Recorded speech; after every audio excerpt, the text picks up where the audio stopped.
Deutéronome chapitre 9. Écoute, Israël. Tu vas aujourd'hui passer le Jourdain, pour te rendre maître de nations plus grandes et plus puissantes que toi, de villes grandes et fortifiées jusqu'au ciel, d'un peuple grand et de haute taille, les enfants d'Anak, que tu connais, et dont tu as entendu dire, qui pourra tenir contre les enfants d'Anak? Sache aujourd'hui que l'Éternel, ton Dieu, marchera lui-même devant toi comme un feu dévorant. C'est lui qui les détruira, qui les humiliera devant toi. Et tu les chasseras, tu les feras périr promptement, comme l'Éternel te l'a dit. Lorsque l'Éternel, ton Dieu, les chassera devant toi, ne dis pas en ton cœur, c'est à cause de ma justice que l'Éternel me fait entrer en possession de ce pays. Car c'est à cause de la méchanceté de ces nations que l'Éternel les chasse devant toi. Non, ce n'est point à cause de ta justice et de la droiture de ton cœur que tu entres en possession de leur pays, mais c'est à cause de la méchanceté de ces nations que l'Éternel, ton Dieu, les chasse devant toi, et c'est pour confirmer la parole que l'Éternel a jurée à tes pères, à Abraham, à Isaac et à Jacob. Sache donc que ce n'est point à cause de ta justice que l'Éternel, ton Dieu, te donne ce bon pays pour que tu le possèdes, car tu es un peuple au cou roide.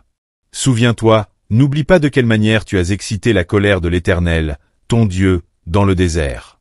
Depuis le jour où tu es sorti du pays d'Égypte jusqu'à votre arrivée dans ce lieu, vous avez été rebelles contre l'Éternel. À Horeb, vous excitâtes la colère de l'Éternel, et l'Éternel s'irrita contre vous, et eut la pensée de vous détruire. Lorsque je fus monté sur la montagne, pour prendre les tables de pierre, les tables de l'alliance que l'Éternel a traitées avec vous, je demeurai sur la montagne 40 jours et 40 nuits, sans manger de pain et sans boire d'eau.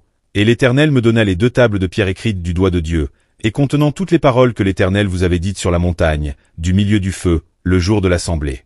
Ce fut au bout des 40 jours et des 40 nuits que l'Éternel me donna les 2 tables de pierre, les tables de l'alliance. L'Éternel me dit alors, lève-toi, descends en hâte d'ici, car ton peuple, que tu as fait sortir d'Égypte, s'est corrompu. Ils se sont promptement écartés de la voie que je leur avais prescrite, ils se sont fait une image de fonte. L'Éternel me dit, je vois que ce peuple est un peuple au cou roide. Laisse-moi les détruire et effacer leur nom de dessous les cieux, et je ferai de toi une nation plus puissante et plus nombreuse que ce peuple. Je retournai et je descendis de la montagne tout en feu, les 2 tables de l'alliance dans mes 2 mains. Je regardai, et voici, vous aviez péché contre l'Éternel, votre Dieu. Vous vous étiez fait un veau de fonte, vous vous étiez promptement écarté de la voie que vous avez prescrite l'Éternel. Je saisis les 2 tables, je les jetai de mes mains, et je les brisai sous vos yeux. Je me prosternai devant l'Éternel, comme auparavant, 40 jours et 40 nuits, sans manger de pain et sans boire d'eau, à cause de tous les péchés que vous aviez commis en faisant ce qui est mal aux yeux de l'Éternel, pour l'irriter. Car j'étais effrayé à la vue de la colère et de la fureur dont l'Éternel était animé contre vous jusqu'à vouloir vous détruire. Mais l'Éternel m'exauça encore cette fois.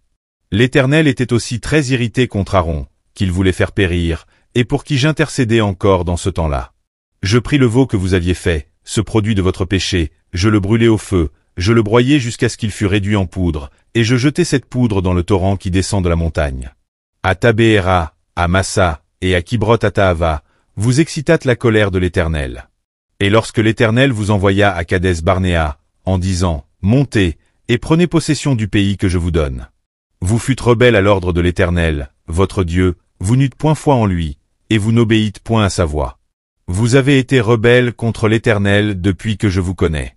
Je me prosternai devant l'Éternel, je me prosternai 40 jours et 40 nuits, parce que l'Éternel avait dit qu'il voulait vous détruire. Je priai l'Éternel, et je dis, Seigneur Éternel, ne détruis pas ton peuple, ton héritage, que tu as racheté dans ta grandeur, que tu as fait sortir d'Égypte par ta main puissante. Souviens-toi de tes serviteurs, Abraham, Isaac et Jacob. Ne regarde point à l'opiniâtreté de ce peuple, à sa méchanceté et à son péché, de peur que le pays d'où tu nous as fait sortir ne dise. C'est parce que l'Éternel n'avait pas le pouvoir de les mener dans le pays qu'il leur avait promis, et c'est parce qu'il les haïssait, qu'il les a fait sortir pour les faire mourir dans le désert. Ils sont pourtant ton peuple et ton héritage, que tu as fait sortir d'Égypte par ta grande puissance et par ton bras étendu.